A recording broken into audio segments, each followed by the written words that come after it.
আল্লাহ তাআলা মানব জাতির দুইটা পথ দেখিয়েছেন। একটা পথ হলো আল্লাহর ক্ষমা এবং জান্নাতের দিকে, আর একটা পথ হলো আল্লাহর রাগ, ক্রোধ এবং জাহান্নামের দিকে। আমরা কোন পথে যাব? ডান পথে আছে আল্লাহ ক্ষমা এবং জান্নাত, বাম পথে আছে আল্লাহ রাগ, ক্রোধ, জাহান্নাম। আমরা কোন পথে যাব? ডান পথে আমরা যাব।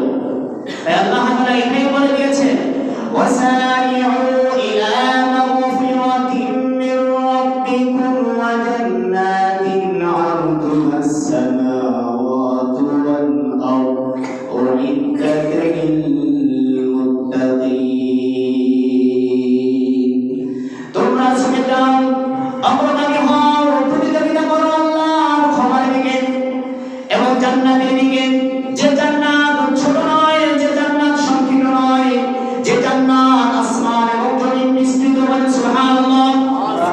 এই জান্নাত আল্লাহ তাআলা কার জন্য প্রস্তুত করে রেখে দিয়েছেন এটা তাও বর্ণনা করেছেন, উইদ্দাত লিল মুত্তাকিন। আল্লাহ বলেন, আমি এই জান্নাতটা আমি মুত্তাকিনদের জন্য আমি প্রস্তুত করে রেখে দিয়েছি। মুত্তাকিন হলো ওই ব্যক্তি, মুত্তাকিন হলো ওই ব্যক্তি যারা দুনিয়ার মধ্যে আল্লাহ রাব্বুল আলামিন যত বিধিবিধান আছে সব বিধিবিধান পালন করে, এরাই হলো মুত্তাকি এবং সমস্ত গুনাহের কাজ ছেড়ে দেয়। আল্লাহ নবী সাল্লাল্লাহু আলাইহি সাল্লামের সুন্নতের মুআক্কাদা নামাজগুলো কোনদিন ছাড়ে না। এরাই হলো দুনিয়ার মধ্যে প্রকৃত মুত্তাকি। মুত্তাকি কারা? বলা যায় যে আল্লাহ যত বিধিবিধান আছে সব বিধিবিধান পরিপূর্ণভাবে পালন করে। নবী করিম সাল্লাল্লাহু আলাইহি সাল্লামের সুন্নতের মুআক্কাদা কোনো সময় ছাড়ে না আর সমস্ত গুনার কাজ বর্জন করে। এরাই হলো মুত্তাকি। মুত্তাকির পরিচয় শুনেছেন? এটাই হলো মুত্তাকি। মুত্তাকির এবারে বৈশিষ্ট্য আল্লাহ তাআলা বর্ণনা করতেছেন। মুত্তাকি কারা? দুনিয়ার মধ্যে সবাই মুত্তাকি দাবি করলে কারণ হবে না। মুত্তাকির কিছু পরিচয় আছে, কিছু গুণ আছে। আল্লাহ তাআলা পরবর্তী আয়াতের মধ্যে মুত্তাকির পরিচয় বলে দিয়েছেন যে মুত্তাকি হলো 5 গুণ। কয় গুণ? মুত্তাকি হলো 5 গুণ। এই 5 গুণ যাদের ভিতরে থাকবে, কোরআনের আল ইমরান এর আয়াতের সূরার পরিপ্রেক্ষিতে আমরা বলতে পারি এই 5 গুণ যাদের ভিতরে থাকবে তারাই হলো দুনিয়ার মধ্যে মুত্তাকি। আর 5 গুণের মধ্যে নাই, এরা মুত্তাকি হতে পারে না। তা 5 গুণ কি কি? গত সপ্তাহের মধ্যে একটা মুত্তাকির গুণ বর্ণনা করা হয়েছিল। তা আল্লাহ তাআলা মুত্তাকির 5টা গুণকে বর্ণনা করেছেন।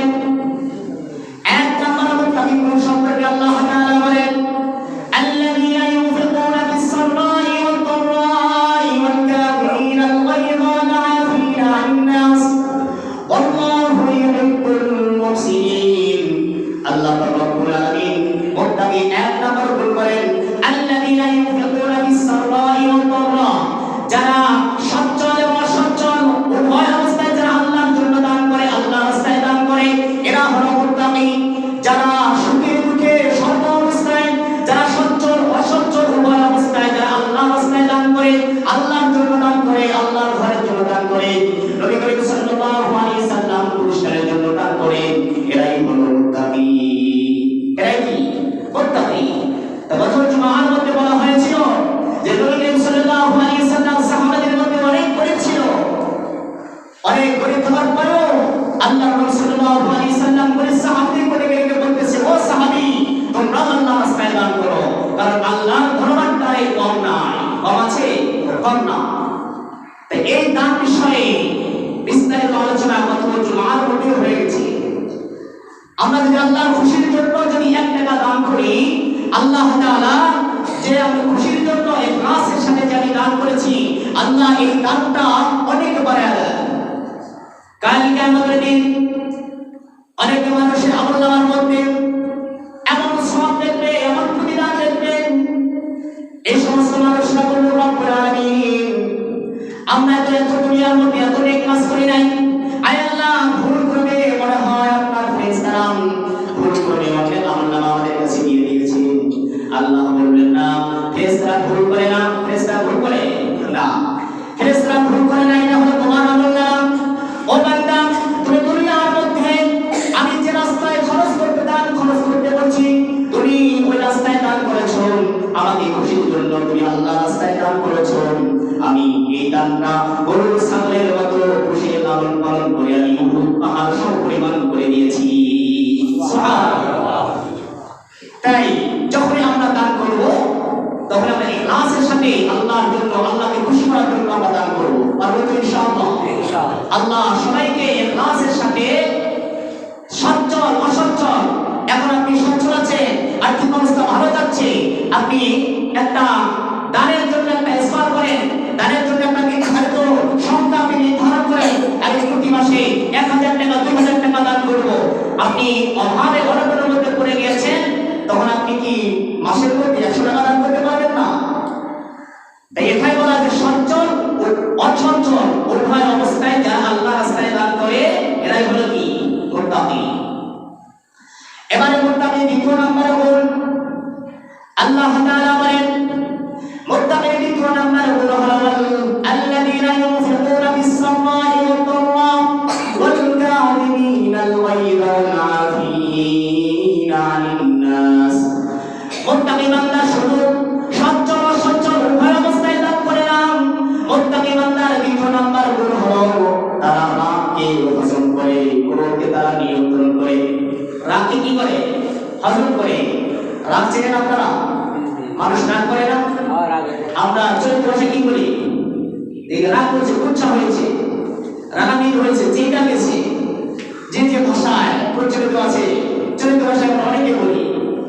রাগ মানুষের সবারই আছে, আছে না নাই? আছে। আপনাদের রাগ নাই? আছে। আছে। রাগটা যদি ভালো কাজে ব্যবহার হয় তাহলে এটা ভালো। কিন্তু কিছু কিছু মানুষ আছে কথায় কথায় চেপে যায়, কথায় কথায় রাগ করে, আছে না নাই? আছে। আছে। কেন রাগ করে? মানুষের ভেতরে এক ধরনের হরমোন জাতীয় জিনিস আছে, এটা যখন নিঃসরিত হয়ে যায় তখন মানুষ রাগ করে। মনে চায় আরে মাইরা ফেলি, কাইটা ফেলতে, আরে পুরা ফেলতে, আরে শেষ করে দে, এরকম হয় না? হয়। রাগ প্রতিটা মানুষের আছে। আমাদের বাপ ছেলের মধ্যে রাগ আছে না নাই? আছে। বন্ধু বান্ধবের রাগ আছে না নাই? স্বামী স্ত্রীর মাঝে রাগ আছে না নাই? আছে। বন্ধু বান্ধবের রাগ কথায় কথায় যে বন্ধুর কথায় কথায় কাটাকাটি লাগছে, যে এক পর্যায়ে বন্ধুদের রাগে একটা হতাহত হয়ে যায়, ঠিক কিনা? বাপ ছেলেদের মধ্যে রাগ আছে না নাই? আছে। ছেলে বলতেছে বাবার কাছে, যাও বাবা আমার অমুক জমিটা দিয়ে দাও, অমুক জমি আমাকে লিখে দিয়ে দাও। বাবা বলে আমি দিতে পারবো না, আমি দিব না। ছেলে বলে দিতে হবে, বাবা বলে আমি দিব না। কি করবো না দিলে? কতটা আমি ত্যায্য পুত্র করলাম, বেশি বাড়াবাড়ি করবি তোমার ত্যায্য পুত্র করলাম। আর ছেলেও বলে আমি তোমার মাথায় কুড়াল বসাই দিলাম, খুব মারা দিলাম। এরকম আছে না? আছে। আছে। স্বামী স্ত্রীর মাঝে আছে না? আছে। স্বামী স্ত্রীকে বলতেছেন তুমি অমুক দাওয়াতে তুমি যাবে না, তোমার খালাতো ভাইয়ের বিবাহ অনুষ্ঠানে তুমি যাইবে না। আর স্ত্রী বলে আমি যাবো, আমি যাবো, পাল্টে ঠেকাও, কি করবা? ভাই তোমার আমি খারাপ দিয়ে দিলাম, আছে না? এরকম বলে না? রাগ একটা হলো ঝড়ের মতো, একদিক থেকে আসে, ভেঙে চুয়ে তছনছ করে লম্ব ভণ্ড করে আরেকদিকে চলে যাওয়া। রাগটা কি একটা ঝড়ের মতো, একদিক থেকে আসে, তছনছ করে লম্ব ভণ্ড করে আরেকদিকে চলে যাওয়া। রাগের কারণে অনেক কিছু হয়ে যায়। তাই রাগ আমরা নিয়ন্ত্রণ করবো, রাগকে হজম করবো, পারবো তো ইনশাআল্লাহ? আল্লাহ সবার রাগকে হজম করার তৌফিক দান করে, বলেন আমিন। নবী করিম সাল্লাল্লাহু আলাইহি সাল্লাম হাদিস পাকের মধ্যে বলেন লাইসা শাদীদু বিসসুরা, যে ব্যক্তি কুস্তিতে লড়ে, মাটিতে অন্যকে সময় ফেলতে হারায় ফেলে দেয়, সেই ব্যক্তি প্রকৃত শক্তিশালী নয়। শক্তিশালী তো ওই ব্যক্তি, ওয়ালাকিন আশ-শাদীদুল্লাযী ইয়ামলিকু নাফসাহু ইনদাল গাযাব, প্রকৃত শক্তিশালী তো ওই ব্যক্তি যে রাগের সময় তার রাগকে নিয়ন্ত্রণ করে। যে আমি একজনকে শক্তির টাপনে, শক্তি বেশি শক্তি থাকার কারণে অন্যকে আমি কুস্তি দিয়ে মাটির মধ্যে শোয়াই দিলাম। আল্লাহ নবী হাদিসের মধ্যে বলেন এই ব্যক্তি শক্তিশালী নয়। শক্তিশালী ওই ব্যক্তি যে রাগের সময় নিজের রাগকে কন্ট্রোল করে, নিজের রাগকে নিয়ন্ত্রণ করে, এই ব্যক্তি কি শক্তিশালী। নবী করিম সাল্লাল্লাহু আলাইহি সাল্লামের কাছে এক সাহাবী আসলেন, এসে বলতেছেন, ইয়া রাসূলুল্লাহ, ইয়া হাবিবাল্লাহ, আওসিনি ইয়া রাসূলুল্লাহ, ও আল্লাহর রাসূল সাল্লাল্লাহু আলাইহি ওয়াসাল্লাম, আপনি আমাদেরকে কিছু নসিহত করুন, আপনি আমাকে নসিহত করুন, উপদেশ দিন। নবী করিম সাল্লাল্লাহু আলাইহি সাল্লাম বললেন, ও আমার সাহাবী, লা তাগদাব, তুমি রাগ করিও না। সে সাহাবী কিছুক্ষণ পর আমার পুনরাবৃত্তি করতেছেন, ইয়া রাসূলুল্লাহ, ইয়া হাবিবাল্লাহ, আপনি আমাকে আরেকটা উপদেশ দিন, আরেকটা নসিহত করুন। নবী করিম সাল্লাল্লাহু আলাইহি সাল্লাম আবার বললেন, ও আমার সাহাবী, লা তাগদাব, তুমি রাগ করিও না। এই সাহাবী দ্বিতীয়বার বললেন, ইয়া রাসূলুল্লাহ, ইয়া হাবিবাল্লাহ, আপনি আমাকে আরেকটা উপদেশ দিন, আরেকটা আমাকে নসিহত শোনান। তখন নবী করিম সাল্লাল্লাহু আলাইহি সাল্লাম দ্বিতীয়বার বললেন, ও আমার সাহাবী, লা তাগদাব, তুমি রাগ করিও না। কারণ যে রাগ করে, যে রেগে গেল তো হেরে গেল, কথায় প্রচলিত আছে না? যে রেগে গেল সে হেরে গেল। তাই রাগ আমাদের সবারই আছে, কিন্তু রাগটাকে নিয়ন্ত্রণ করতে হবে। রাগকে কি করতে হবে? নিয়ন্ত্রণ করতে হবে। কথায় কথায় রেগে যাওয়া যাবে না। নবী করিম সাল্লাল্লাহু আলাইহি সাল্লাম কখনো রাগ করতেন না। নবী করিম সাল্লাল্লাহু আলাইহি সাল্লাম মক্কার কাফের মুশরিকরা নবী করিম সাল্লাল্লাহু আলাইহি সাল্লাম যখন নামাজে যেতেন, আল্লাহর জমিনে যখন সিজদা দিতেন, তখন কাফের মুশরিকরা একত্রিত হয়ে তারা উঠে ঘুরি পসা ঘুরি নবী করিম সাল্লাল্লাহু আলাইহি সাল্লামের মাথার মধ্যে রেখে দিত। নবী করিম সাল্লাল্লাহু আলাইহি সাল্লাম এরপরও রেখে যেতেন না। নবী করিম সাল্লাল্লাহু আলাইহি সাল্লামকে তায়েফের ময়দানে রক্তাক্ত করে দিয়েছেন। নবী করিম সাল্লাল্লাহু আলাইহি সাল্লাম এরপরও রাগ করেননি। আল্লাহর নবী সাল্লাল্লাহু আলাইহি সাল্লামকে ঘরের মধ্যে আবদ্ধ করে রেখে দিয়েছেন। এরপরও নবী করিম সাল্লাল্লাহু আলাইহি সাল্লাম রাগ করেননি। নবী করিম সাল্লাল্লাহু আলাইহি সাল্লাম কাফের মুশরিকরা নানান রকমের নির্যাতন করেছেন, তারপরে নবী করিম সাল্লাল্লাহু আলাইহি সাল্লাম কখনো রাগ করেননি, কখনো রাগ করেননি। কিন্তু নবী করিম সাল্লাল্লাহু আলাইহি সাল্লাম রাগ ওই সময় করতেন যখন আল্লাহর জমিনে আল্লাহর কোন বিধান লঙ্ঘন হয়তো, তখন নবী করিম সাল্লাল্লাহু আলাইহি সাল্লাম রেগে যেতেন। চিল্লাবেন আল্লাহু আকবার। নবী করিম সাল্লাল্লাহু আলাইহি সাল্লাম এই মানুষটা কেমন ছিল? এই মানুষটা যখন মক্কার কাফের মুশরিকরা পচা উটের ভুঁড়ি মাথার মধ্যে রেখে দিলে তিনি রাগ করতেন না। নবী করিম সাল্লাল্লাহু আলাইহি সাল্লামকে মারপিট করে রাগ করতেন না। তায়েফের ময়দানে রক্তে রঞ্জিত হয়েছিলেন, তারপরে তিনি রাগ করেননি। দেশ মাতৃভূমি মক্কা ছেড়ে মদিনার মধ্যে চলে গিয়েছেন, তারপর তিনি রাগ করেননি। কিন্তু এই লোকটি যখন আল্লাহর জমিনে, যখন আল্লাহর বিরুদ্ধে, আল্লাহর আইনের বিরুদ্ধে যদি অবস্থান নিতে কেউ, সঙ্গে সঙ্গে তিনি রাগে রাগান্বিত হয়ে গেলেন, সাথে সাথে তিনি রাগান্বিত হয়ে যেতেন। নবী করিম সাল্লাল্লাহু আলাইহি সাল্লামের কাছে এক সাহাবী এসে বলতেছে, ছোট্ট সাহাবী এসে বলতেছে, ইয়া রাসূলুল্লাহ, যে বনি মাখজুমের এক মহিলা তিনি চুরি করেছেন, তিনি তো সম্ভ্রান্ত একটা বংশের মহিলা, দেখেন তো কিছু ছাড় দেওয়া যায় কিনা। নবী করিম সাল্লাল্লাহু আলাইহি সাল্লামের কথা, তার চেহারাটা আগুনে গোলার মতো লাল হয়ে গেল। তিনি রাগান্বিত হয়ে গেলেন। রাগান্বিত হয়ে বলতেছেন যে, আরে বনি মাখজুমের নেতৃত্বের কথা, আমার কলিজার টুকরা সাইয়্যিদুনা ফাতেমাতুজ জোহরা রাদিয়াল্লাহু তাআলা আনহা, তিনিও যদি চুরি করতেন, আমি ডান হাত দিয়ে আমি পিতা হয়ে আমার বুক কাঁপতো না। আমার মেয়ে যদি ফাতেমা তিনি যদি চুরি করতেন, আমি তার ডান হাত কেটে দিতাম, কোনো দ্বিধাবোধ করতাম না। নবী করিম সাল্লাল্লাহু আলাইহি সাল্লাম এমনি কোনো সময় রাগ করতেন না। যখন তিনি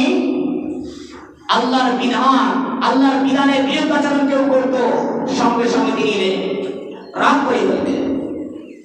এই জন্য রাগ আমরা করব যখন দুনিয়ার জমিনে কোরআন হাদিসের বিরুদ্ধে যদি কেউ অবস্থান নেয়, আমরা এই সব ক্ষেত্রে আমরা রাগ করব। তাই আমরা কথায় কথায় মুমিনরা কি রাগ করতে পারে না, কথায় কথায় কি মুমিনরা মুত্তাকিরা রাগ করতে পারে না। তা সাধারণ মানুষ আমরা রেগে যায়, এই রাগকে কন্ট্রোল করার কিছু ফর্মুলা নবী সাল্লাল্লাহু আলাইহি ওয়াসাল্লাম বলে দিয়েছেন। এগুলো শোনার প্রয়োজন আছে না? আছে। যে আমাদের রাগ, আমরা সবাই রেগে যাই, কিন্তু নিয়ন্ত্রণ করবো কিভাবে, কন্ট্রোল করবো কিভাবে, আমরা অনেকে জানি না। প্রথম ফর্মুলা হলো আমি রাগকে, আমার নিজের রাগকে কিভাবে কন্ট্রোল করব, কিভাবে নিয়ন্ত্রণ করব। আল্লাহর নবী সাল্লাল্লাহু আলাইহি ওয়াসাল্লাম একদিন দেখলেন দুই সাহাবী পরস্পরে তারা ঝগড়া বিবাদ করতেছেন। নবী করিম সাল্লাল্লাহু আলাইহি ওয়াসাল্লাম দেখতেছেন দুইজন সাহাবী তুমুল ঝগড়া করতেছে। তখন নবী করিম সাল্লাল্লাহু আলাইহি ওয়াসাল্লাম বললেন, আমি আমার কাছে এমন একটা দোয়া আছে, আমি যদি এই দোয়া এখন ওদেরকে শিখিয়ে দেই আর ওরা যদি পড়ে তাহলে সঙ্গে সঙ্গে রাগ শেষ হয়ে যাবে। সুবহানাল্লাহ। ওই সাহাবীর মধ্যে এক বন্ধু বলল, ইয়া রাসূলুল্লাহ, ইয়া হাবিবাল্লাহ, সেই দোয়াটা কি আমাদেরকে বলে দিন। আল্লাহর নবী সাল্লাল্লাহু আলাইহি ওয়াসাল্লাম বললেন, সেই দোয়াটি হলো আউযু বিল্লাহি মিনাশ শাইতানির রাজীম। পড়েন, আউযু বিল্লাহি মিনাশ শাইতানির রাজীম। রাগকে নিয়ন্ত্রণ করার প্রথম ফর্মুলা হলো, ওই ব্যক্তি যখন সে রাগ করবে তখন তার প্রথম ফর্মুলা হলো সে আউযু বিল্লাহি মিনাশ শাইতানির রাজীম পড়বে, রাগটা ঠান্ডা হয়ে যাবে। দ্বিতীয় নাম্বার ফর্মুলা হলো এরপরে যদি রাগ নিয়ন্ত্রণ না হয়, রাগ না কমে, তখন ওই ব্যক্তি চুপ থাকবে। কি থাকবে? চুপ থাকবে। চুপ থাকলে রাগ কমে যাবে। নবী সাল্লাল্লাহু আলাইহি ওয়াসাল্লাম বলেছেন, ইদা গাদিবা আহাদুকুম ফালইয়াসকুল, বলেছেন মুহাম্মদ সাল্লাল্লাহু আলাইহি ওয়াসাল্লাম, যখন তোমাদের মধ্যে কেউ রাগ করে, রাগান্বিত হয়ে যায়, তখন সে যেন ফালইয়াসকুল, সে যেন চুপ থাকে, সে যেন কি থাকে? চুপ থাকে। তাহলে রাগ নিয়ন্ত্রণ করার প্রথম ফর্মুলা হলো দোয়া পড়া। দোয়াটা কি বলেন? সবাই বলেন, দোয়াটা কি?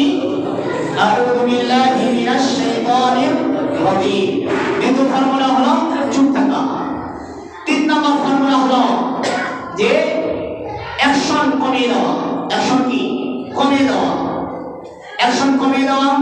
নবী সাল্লাল্লাহু আলাইহি ওয়াসাল্লাম হাদিস পাকের মধ্যে বলেন যে ইদা গাদিবা আহাদুকুম ওয়া হুয়া কায়িমুন ফালইয়াজলিস, তোমাদের মধ্যে কেউ যদি রাগ হয়ে যায়, রাগ এসে যায়, আর সে ব্যক্তি দাঁড়িয়ে অবস্থা আছে, সে যেন বসে যায়।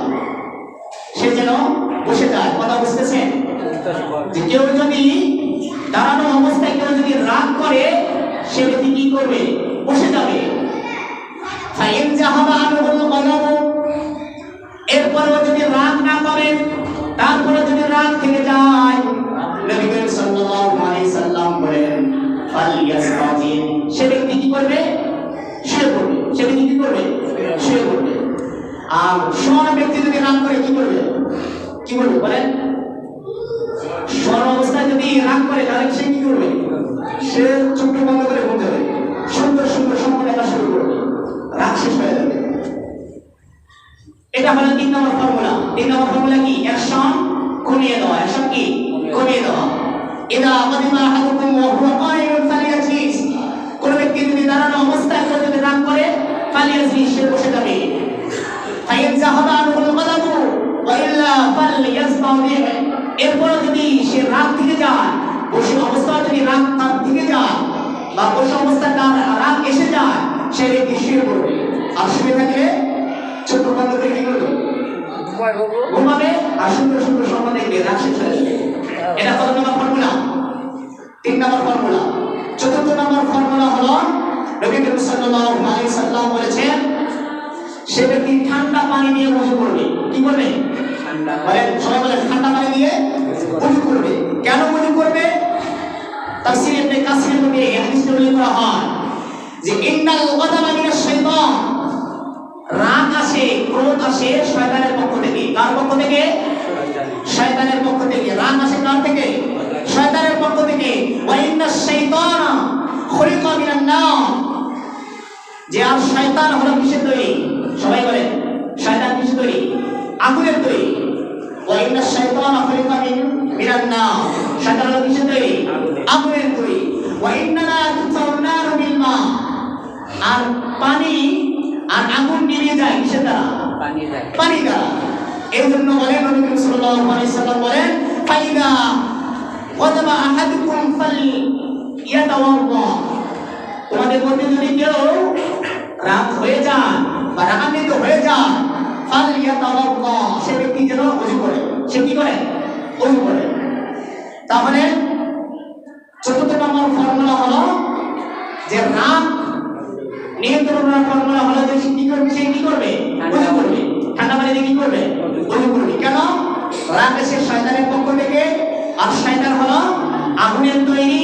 আগুন ঠান্ডা করা যায়, নিস্তেজ করা যায় পানির দ্বারা। এই জন্য কোন ব্যক্তির যদি রাগ এসে যায়, সে ব্যক্তি ওযু করবে, আল্লাহ রাব্বুল আলামিন তার রাগ কমিয়ে দিবেন। চিল্লায়ে বলেন সুবহানাল্লাহ। রাগ নিয়ন্ত্রণ করতে পারবো ইনশাআল্লাহ। আল্লাহ সবাইকে রাগ নিয়ন্ত্রণ করার তৌফিক দান করেন। সকলে বলেন আমিন। আমিন। তাই এটাই আল্লাহ তাআলা বলেছে, মুত্তাকি দ্বিতীয় নাম্বার গুণ হলো রাগকে হজম করবে। রাগ কি করবে? হজম করবে, রাগকে নিয়ন্ত্রণ করবে।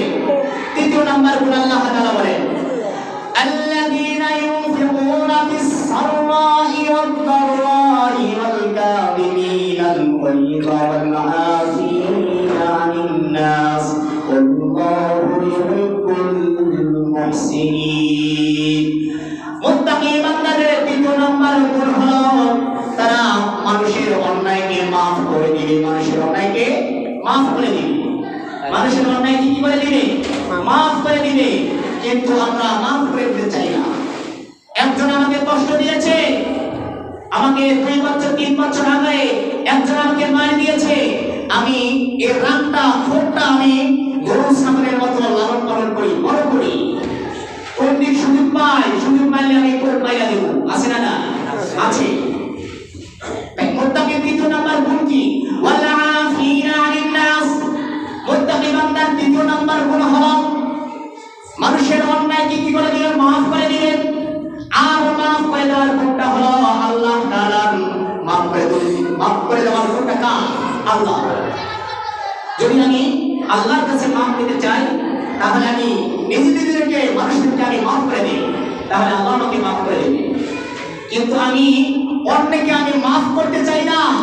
অন্য আমাকে কষ্ট দিয়েছে, দুঃখ দিয়েছে, আমি এটা মাফ করতে চাই না। কিন্তু আমরা সবাই কিন্তু চাই যে আল্লাহ আমাকে মাফ করে দেন, চাই না? সবাইকে বলি, রাব্বানা যালামনা আনফুসানা ওয়া ইন লাম তাগফির লানা ওয়া তারহামনা লানাকুনান্না মিনাল খাসিরিন।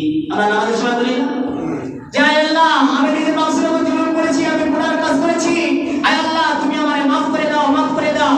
কিন্তু আমি অন্যকে মাফ করতে পারি না।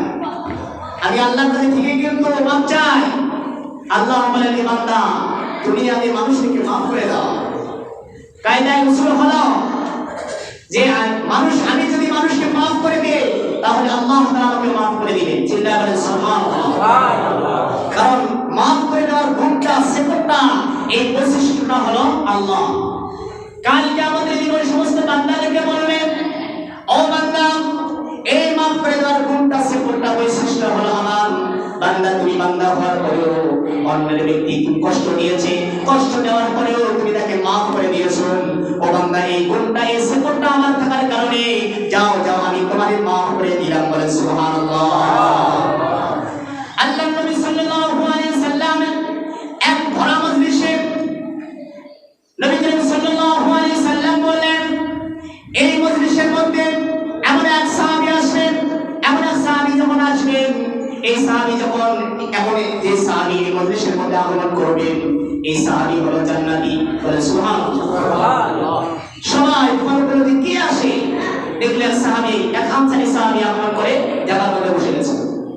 কিছুদিন পরে আবার ভরা মজলিসের মধ্যে নবী করিম সাল্লাল্লাহু আলাইহি সাল্লাম সকল সাহাবায়ে কেরামের সামনে বলতেছে, এখন যে সাহাবী এই মজলিসের মধ্যে আগমন করে এই জায়গার মধ্যে বসবে, এই সাহাবী হলো জান্নাতি। সবাই বলে যে এই লোকটি কে হয়? দেখলো প্রথম দিনে যে সাহাবী এসেছে ওই সাহাবী আছে। তৃতীয় দিনে আবার ভরা মজলিসে নবী সাল্লাল্লাহু আলাইহি সাল্লাম বললেন, এখন যে সাহাবী এই মজলিসের মধ্যে উপস্থিত হবে এরা হলো এমন সাহাবী, এই সাহাবী হলো জান্নাতি। সকল সাহাবায়ে কেরাম লক্ষ্য করতেছে কে সাহাবী হবে, কে মানুষকে হবে, সবাই লক্ষ্য করতে আছেন। দেখলো প্রথম দুই ব্যক্তি যে নবী সাল্লাল্লাহু আলাইহি সাল্লাম যাদের কথা বলেছিলেন ওই সাহাবী তৃতীয় দিনের মধ্যে ওই জায়গার মধ্যে বসে গেছেন। বলেন সুবহানাল্লাহ। তখন এক সাহাবী আব্দুল্লাহ ইবনে আমর ইবনে আস সে সাহাবী বলতেছেন যে আল্লাহ নবী বিশ্বনবী রাহমাতুল লিল আলামিন কেন কেন তিনটা ভরা মজলিসে এই সাহাবীকে জান্নাতি বলে স্বীকৃতি দিলেন? অবশ্যই তার কিছু আমল আছে, আছে না? আছে।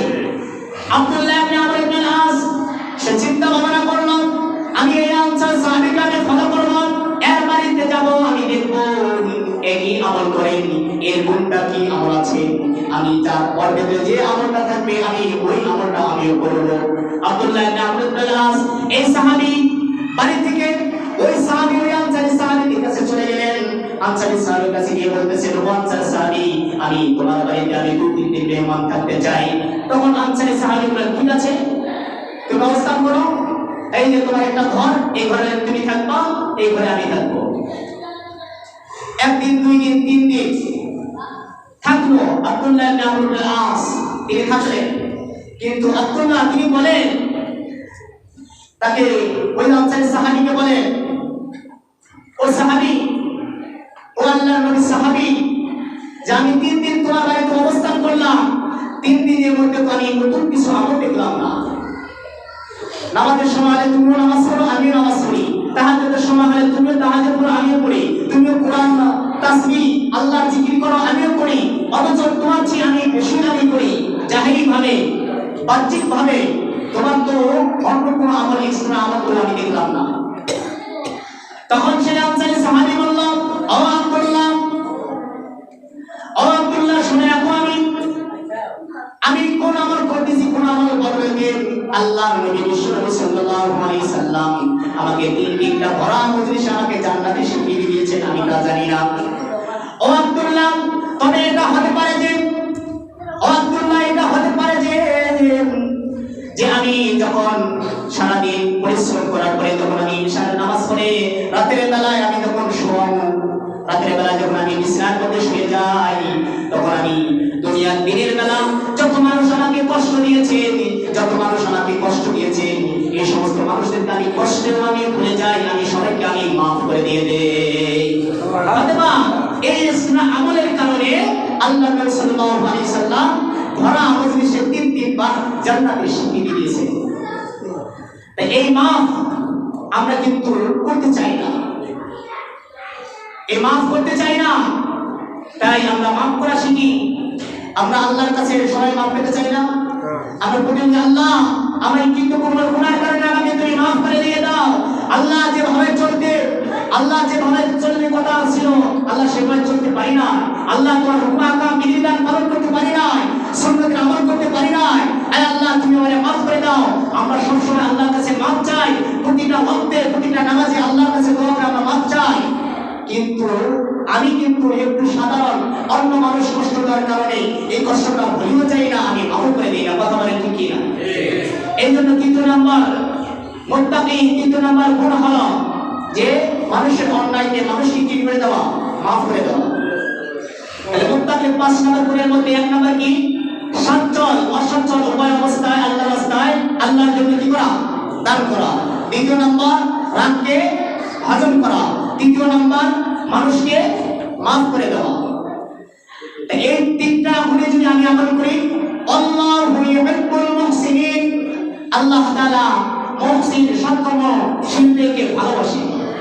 তারপরে 4 নাম্বার গুণ হলো ওয়াল্লাযীনা ইযা ফাআলু ফাহিশাতান আও যালামু আনফুসাহুম যাকারুল্লাহা ফাস্তাগফিরু লিযুনুবিহিম ওয়া মান ইয়াগফিরুদ যুনুবা ইল্লাল্লাহ। মুত্তাকি বান্দার 4 নম্বর গুণ হলো যখন কোন সময় তারা গুনার কাজ করে ফেলে, নিজের নফসের উপর জুলুম করে যখন তাদের গুনার কাজ হয়ে যায় সঙ্গে সঙ্গে যাকারুল্লাহ সঙ্গে সঙ্গে তারা আল্লাহকে স্মরণ করে ফাস্তাগফারু লিযুনুবিহিম তাদের কিন্তু গুনার কারণে আল্লাহর কাছে মাফ চায় ওমাইয়া গফিরুল যুনুবা ইল্লাল্লাহ আর এমন কি আছে যে আল্লাহ ছাড়া ওই বান্দাকে মাফ করে দিবে আল্লাহ ছাড়া বান্দাকে মাফ করতে কেউ পারে না তাই মুত্তাকি বান্দার চতুর্থ নাম্বার গুণ হলো যে কোনো গুনার কাজ যদি হয়ে যায় আমি এটা দেরি করব না সঙ্গে সঙ্গে আল্লাহর কাছে আমরা মাফ চেয়ে নেব কারণ নবী করিম সাল্লাল্লাহু আলাইহি সাল্লামের সহিহ হাদিসের মধ্যে বলেছেন কুল্লু বনি আদম খাতাউ ওয়া খায়রু খাতাইনা তাওয়াবুন দুনিয়ার মধ্যে প্রত্যেক বনি আদম সন্তানরা হলো গুনাহগার তবে গুনাহগারের মধ্যে ওই ব্যক্তি শ্রেষ্ঠ যে গুনার কাজ করার পরে আল্লাহর কাছে তওবা করে চিল্লা বলে সুবহানাল্লাহ এই জন্য মুত্তাকির চতুর্থ নম্বর গুণ হলো মানুষের ভুলভ্রান্তি হতে পারে মানুষের ভুলভ্রান্তি আসতে পারে গুনার কাজ হতে পারে অনেক মানুষ নামাজ না পড়তে পারে সুদের লেনদেন ঘুষের লেনদেন জেনারেল বিচার করতে পারে কিন্তু এটাই অপরাধ যে তওবা না করা তাই গুনার কাজ আমাদের অনেকে হয়ে গিয়েছে আল্লাহর কাছে আমরা তওবা করি আল্লাহ গুনার কাজ করেছি আল্লাহ তুমি মাফ করে দাও সঙ্গে সঙ্গে আল্লাহ গুনাহ মাফ করে দেয় চিল্লা বলে সুবহানাল্লাহ এটা হলো মুত্তাকির কত নম্বর গুণ চতুর্থ নম্বর গুণ পাঁচ নম্বর গুণ হলো সময় কম পাঁচ নম্বর গুণ হলো ওয়ালাম ইয়াসিরু আলা মা ফাআলু ওয়া হুম ইয়ালামুন আর গুনাহগার ব্যক্তি যখন তওবা করে তওবা করার পরে দ্বিতীয়বার জেনে শুনে আর গুনার কাজ করে না আমি একবার আল্লাহর কাছে লজ্জিত হয়ে আমি গুনার কাজ থেকে বাঁচার জন্য আমি আল্লাহর কাছে তওবা করেছি গুনার কাছে লজ্জিত হয়ে আমি তওবা করেছি তওবা করার পর পঞ্চম নম্বর গুণে হলো যে ওই সমস্ত গুনার কাজ পুনরাবৃত্তি না করা জেনে শুনে ওই সমস্ত তওবা যে সমস্ত গুনাহ তওবা করেছে ওই সমস্ত গুনাহ পুনরাবৃত্তি না করা জেনে শুনে গুনার কাজ না করা এটা হলো কি পঞ্চম নম্বর মুত্তাকিদের গুণ মুত্তাকির কয়টি সবাই বলেন কয়টি পাঁচটি এক নম্বর আল্লাযীনা ইউনফিকুনা ফিস-সাররাই ওয়াদ-দাররা যারা সচ্ছল অসচ্ছল উভয় অবস্থায় যারা আল্লাহর রাস্তায় দান করেন এরা হলো মুত্তাকির প্রথম